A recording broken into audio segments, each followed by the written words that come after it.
नमस्कार, मैं हूं सुधीर चौधरी। आप सभी का आपके अपने भरोसेमंद YouTube चैनल सोना चांदी की अपडेट्स में आज के स्पेशल एपिसोड में आप सभी का दिल से स्वागत है। आज की तारीख 7 जनवरी 2026 दिन बुधवार। दोस्तों, 2026 का दूसरा हफ्ता अब हमारे साथ जुड़ चुका है और जाते जाते बाजार को ऐसी ऊंचाई पर छोड़ गया है जहां से नीचे की तरफ झांकना भी निवेशकों की धड़कन बढ़ा देता है।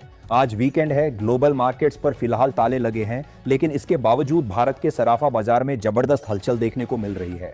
अगर आप सोना चांदी, कमोडिटी या निवेश से जुड़े हैं तो ये वीडियो आपके लिए बेहद अहम होने वाला है, इसलिए इसे आखिर तक जरूर देखिए। आज हम विस्तार से समझेंगे कि बीती रात अमेरिका में ऐसा क्या घटा जिसने एक ही झटके में गोल्ड और सिल्वर की चाल को पूरी तरह बदल कर रख दिया। आपको साफ तौर पर समझ आएगा कि सिल्वर में जिस अचानक गिरावट की बात हो रही है, क्या वो सच में एक इंजीनियर्ड क्रैश है या इसके पीछे कोई बड़ी रणनीति छिपी हुई है। साथ ही हम बात करेंगे ETF निवेशकों की बढ़ती ताकत की, जो अब कीमती धातुओं के बाजार को किस तरह दिशा दे रही है। इसके अलावा सबसे बड़ा सवाल, तेजी या फिर अचानक गिरावट। हम आपको संभावित सिनेरियो के साथ पूरी तस्वीर दिखाएंगे और सिर्फ बाजार की चाल ही नहीं, इस रिकॉर्ड महंगाई के दौर में एक आम मिडिल क्लास निवेशक अपने पैसों को सुरक्षित कैसे रख सकता है, इसका भी पूरा रोड मैप हम इस वीडियो में शेयर करेंगे। कहां निवेश करना समझदारी होगी, किन बातों से बचना चाहिए और किस रणनीति से आप जोखिम कम कर सकते हैं। तो अगर आप बाजार की नब्ज समझना चाहते हैं और आने वाले दिनों के लिए खुद को तैयार करना चाहते हैं तो इस वीडियो को अंत तक जरूर देखें।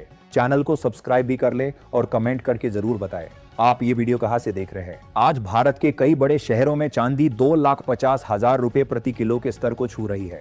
जी हाँ दोस्तों, 2,50,000 रुपए जो चांदी दिसंबर से पहले सस्ती लग रही थी, वो मौका अब इतिहास बन चुका है। अब बात करते हैं सोने की। यहाँ भी रिकॉर्ड टूटने की पूरी तैयारी है। 24 कैरेट शुद्ध सोना आज 1,38,820 रुपए प्रति 10 ग्राम के मनोवैज्ञानिक स्तर पर खड़ा है। वही 22 कैरेट जेवर वाला सोना जो आम आदमी खरीदता है, 1,27,250 रुपए के करीब पहुंच चुका है। दोस्तों, आगे बढ़ने से पहले एक बेहद जरूरी बात साफ कर लेना जरूरी है। मैं कोई सेबी रजिस्टर्ड फाइनेंशियल एडवाइजर नहीं हूं। इस वीडियो में जो भी जानकारी दी जा रही है उसका मकसद केवल शिक्षा और अवेयरनेस है। शेयर बाजार, कमोडिटी और ETF जैसे निवेश विकल्पों में जोखिम शामिल होता है, इसलिए किसी भी तरह का निवेश करने से पहले अपनी खुद की रिसर्च जरूर करें या फिर अपने फाइनेंशियल एडवाइजर से सलाह लेना ना भूलें।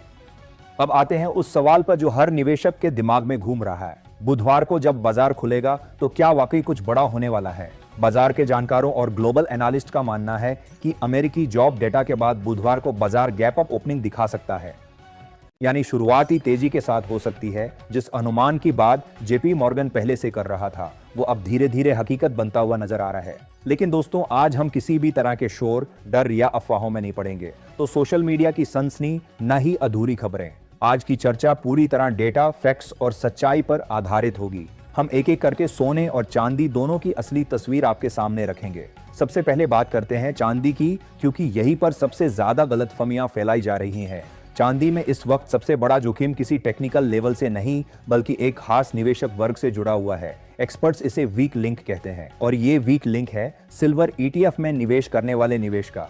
अगर आंकड़ों पर नजर डालें तो कहानी और भी साफ हो जाती है। साल 2024 में दुनिया भर के सिल्वर ETF ने कुल मिलाकर करीब 1,916 टन चांदी की खरीदारी की थी। उस वक्त इसे एक मजबूत सपोर्ट माना जा रहा था। लेकिन 2025 की शुरुआती रिपोर्ट्स कुछ और ही इशारा कर। ताजा डेटा बताता है कि ये आंकड़ा बढ़कर 6,300 टन से भी ज्यादा पहुंच चुका है, यानी एक ही साल में ETF डिमांड 3 गुना से ऊपर चली गई। फिजिकल चांदी खरीदने वाले लोग सालों तक होल्ड करते हैं, लेकिन ETF निवेशक थोड़ा सा भाव हिलते ही बेच देते हैं। और क्योंकि अब उनके पास बहुत बड़ी हिस्सेदारी है, इसलिए जरा सा पैनिक भी शॉर्ट टर्म में तेज गिरावट ला सकता है। अब सप्लाई की बात करें, दुनिया भर की चांदी की खदानें हर साल लगभग 25,000 टन ही उत्पादन कर पा रही हैं और ये आंकड़ा कई सालों से लगभग स्थिर बना हुआ है। दूसरी तरफ डिमांड लगातार बढ़ रही है। Solar panel, electric vehicle, battery storage और AI डेटा सेंटर्स चांदी की खपत को रिकॉर्ड स्तर तक ले जा रहे हैं। ऊपर से ETF की भारी डिमांड अलग से दबाव बना रही है, जिसकी वजह से बाजार लगातार डिफिसिट मोड में जाता हुआ दिखाई दे रहा है। हाल की ये गिरावट आम लोगों की बिकवाली से नहीं आई थी, बल्कि ये एक इंजीनियर्ड क्रैश था। अमेरिका में मार्च 2026 के सिल्वर फ्यूचर्स पर मार्जिन लगभग $2,000 से बढ़ाकर $25,000 कर दिया गया। छुट्टियों के दौरान कम लिक्विडिटी के माहौल में हजारों छोटे ट्रेडर्स मजबूरी में बेचने पर मजबूर हुए, जिससे गिरावट और तेज हो गई। बिल्कुल वैसा ही पैटर्न जैसा 1980 और 2011 में देखा गया था। इसके बावजूद दोस्तों, एक अहम बात समझिए, पेपर मार्केट में गिरावट के बाद भी फिजिकल चांदी एशिया में प्रीमियम पर बिक रही है। चीन ने 1 जनवरी से अपनी सिल्वर एक्सपोर्ट पॉलिसी बदली है और चीन, लंदन व कॉमिक्स तीनों जगह इन्वेंट्री तेजी से घट रही है। टेक्निकल तौर पर देखें तो चांदी का पैराबोलिक मूव फिलहाल थमा है।